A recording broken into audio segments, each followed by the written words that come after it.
2 रुपए 4 रुपए अनाज हुआ, 10 किलो 15 किलो वो भी निकाल लेते थे। आज भी जो है यही स्थिति है। आज फिर से जो है वही चक्र चलने जा रहा है कि जो मेरे पेट की रोटी है, जो मेरे पास 2 पैसे हैं, उसको लोग जो है निकालने का काम कर रहे हैं। आपको पता होना चाहिए कि इस देश में एक आदमी की एक दिन की जो है आमदनी 300 करोड़ रुपया रोज है। 300 करोड़ रुपया रोज है। और दूसरी तरफ जो है ऐसे भी लोग हैं, यहाँ दिल्ली में तो दिहाड़ी चलिए 500-600 मिल जाती है। हमारे गांव में तो जो है आज भी दिहाड़ी जो है 200 रुपये मुश्किल से मिलती है। 200 रुपये, और वो भी जो है महीने में 4 दिन 5 दिन काम मिलता है। अब आप ये बताइए कि 3000 रुपये में हम कैसे अपना पेट जो है पालते हैं, इसको आप समझने की कोशिश करिए। ये पहले से भी हो रहा था, बीचों बीच कुछ ऐसा लगा था कि हमको अच्छी रोटी जो है मिलने लगी और हम यहाँ तक आपके बीच जो है आ पाए हैं। पर हमारे जो बच्चे हैं, मुझे अगर हम 60,000 रुपये पाते थे, अध्यापक थे, तो मेरे बच्चे को जो है 7,000 8,000 रुपये में प्राइवेट स्कूल का में उसको रखा जा रहा है। और संविदा पर भी जो है कितनी तनख्वाह मिलती है सभी लोग जानते हो कि संविदा पर भी रखा जा रहा है, तो 15,000 से ज्यादा जो है संविदा वाले को भी नहीं मिल रहा है। तो ये स्थिति है। अब 15,000 रुपए जो है बाप को मिलते थे 60,000, बच्चे को मिल रहे हैं 15,000, और मैं समझता हूं कि उसके बच्चे को जो है 5,000 में भी गुजारा करना पड़ेगा। ऐसा समय आने वाला है। तो क्या ऐसे समय को आने दें? इसके लिए क्या करना होगा हमें? आज मैं समझता हूं कि यहाँ पर आप जो बैठे हुए हो, इतने परिश्रम से, बड़े जागरूकता के साथ आप लोग आए हो, उसका कारण यही है कि हमारी पीढ़ी जो है संकट में आने वाली है। हम खुद लोग संकट में जो है देखते देखते संकट में आ रहे हैं। पहले भी हमारे पास जो है कच्चे घर हुआ करते थे। आज अगर घर पक्के हैं तो 1 कमरे का घर है, किसी के पास ज्यादा से ज्यादा 2 कमरे का घर है, और उसमें बारी बारी से लोग सोते हैं। हमने ये भी देखा है शहरों में कि लोग जो है, हमारे लोग बारी बारी से सोते हैं। 6 घंटे एक सोएगा, फिर उसकी बारी खत्म होगी। ऐसे भी लोगों को देखा है। और वही स्थिति लोग जो है कि जब आदमी मजबूर हो जाए, पहले भी हमको जो है जूठन खिलाया जाता था, पहले भी हम लोगों को छोड़ा हुआ भोजन खिलाया जाता था, इसलिए कि हम कहीं स्वस्थ ना हो जाएं, शरीर से मजबूत ना हो जाएं, इसलिए हमको भोजन ही जो है कम दिया जाता था, या टैक्स इतने लगाए जाते थे, इतना परेशान किया जाता था कि हमें भरपेट भोजन जो है ना मिले, चाहे वो किसान हो और चाहे वो मजदूर हो और चाहे वो झाड़ू लगाने वाला हो। सबकी स्थिति लगभग जो है थोड़े बहुत अंतर के साथ वही थी। और आज फिर वही चीज आ रही है कि हमको भूखा रखने का प्रयास किया जा रहा है, ताकि। नमस्कार साथियों, मैं मनोज स्वराजी स्वागत करता हूं आपका मिनी संसद के मंच पर। आज हम हैं जंतर मंतर। जंतर मंतर पर एक बहुत गंभीर मुद्दा उठाया जा रहा है, धरना प्रदर्शन सोशल रेवोल्यूशन अलायंस के जरिए।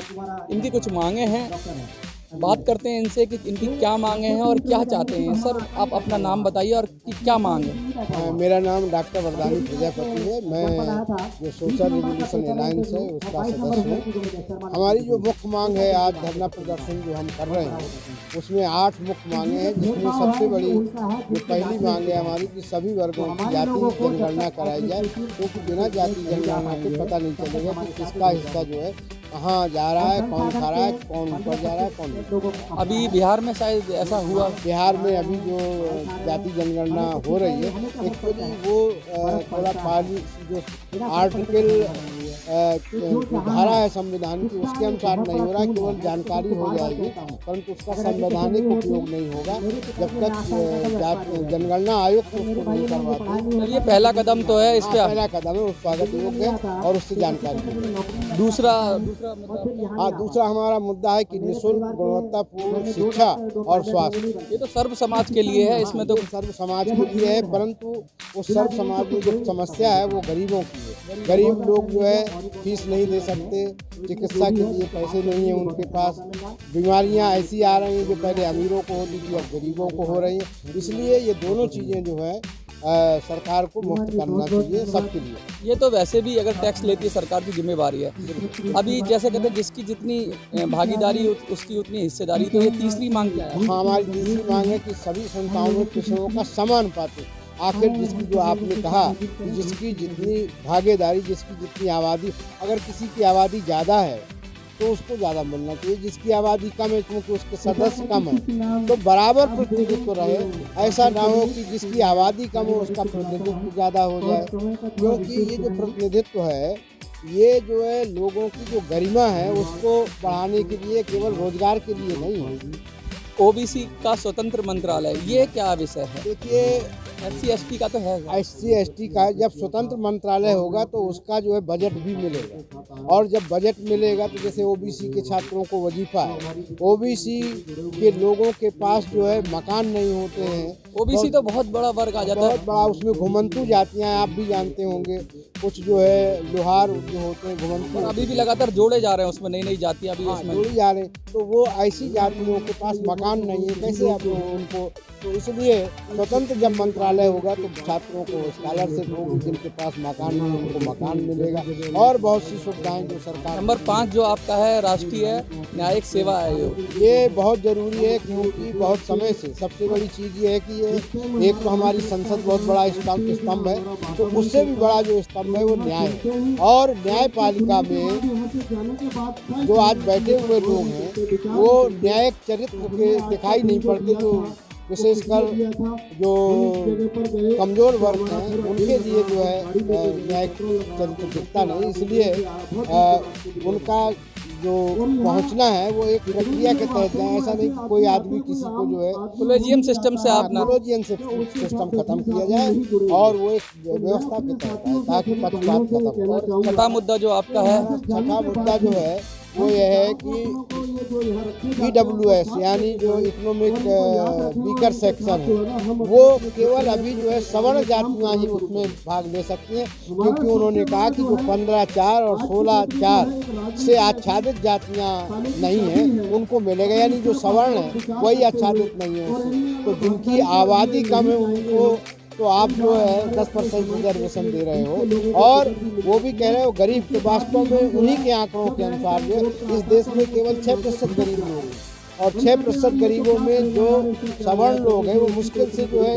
1.5-2% गरीब होंगे। तो 1.5-2% लोगों के लिए आप जो है 10% आरक्षण दे रहे हो, और जो 80% गरीब है उनके लिए आप नहीं दे रहे। इसलिए सबको दीजिए, उसमें चाहे SC हो, चाहे OBC हो, चाहे सवर्ण हो, सब जो भी गरीब है उसको समझो। सातवीं मांग क्या है? सातवीं हमारी मांग है कि अभी जो सेना है, सेना में जो है इन्होंने अग्निपथ करके जो है चलाया है, और ये हमको शंका हो रही कि बड़ा खतरे की चीज़ है, क्योंकि आज आप अग्निपथ चला रहे हैं, कल वो मिलिटेंट होकर के जो है वो पॉजिटिव भी तो हो सकता है। हाँ, पॉजिटिव भी हो सकता है, निगेटिव भी हो सकता है, दोनों बातें हो सकती हैं। कल उनको हथियार के लाइसेंस भी मिलेंगे, प्रायोरिटी है क्योंकि वो मिलिट्री में है। तो जो लोग आज अपनी सुरक्षा के लिए जो है परेशान है, कल तो और परेशान हो सकते हैं, उनको ही नौकरी मिलेगी, उनको पहचान, उसमें जाति आपने पहचान ली है, जाति जबकि उससे क्या मतलब है, क्यों आप सेना में जाति पूछ रहे हैं जब कोई रिजर्वेशन नहीं है? जाति तो पूछनी नहीं चाहिए। अब 8वीं मांग क्या है? 8वीं मांग है हमारी कि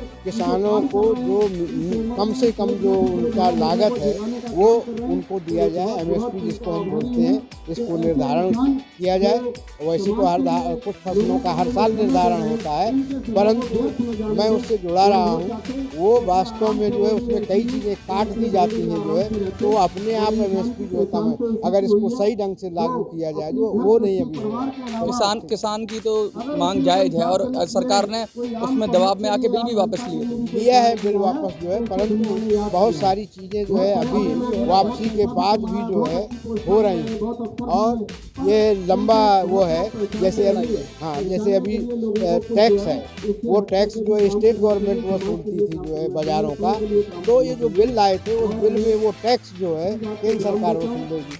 तो जैसे GST केंद्र वसूलती है और फिर अपनी मनमानी ढंग से राज्यों को देती है, ये भी एक मनमानी करने का तरीका है। तो किसानों की भी मांग है। क्या मिनी संसद जो आपको दर्शक देख रहे हैं मिनी संसद चैनल के, उनको क्या संदेश देना चाहेंगे? उनको हम यही संदेश देना चाहते हैं कि ये आवाज़ जो है केवल यहाँ से बात नहीं बनेगी, घर जा कर के, मोहल्ले में जाके, गांव में जा कर के इस चीज़ को फैलाना है। और एक पूरा जब तक लोग जो है इकट्ठे नहीं होंगे, मांग नहीं करेंगे, जैसे जाति जनगणना है, सरकार चाहती है, सरकार के कुछ लोग चाहते हैं जाति जनगणना हो, परंतु बहुत से लोग उसको रोकना भी चाहते हैं।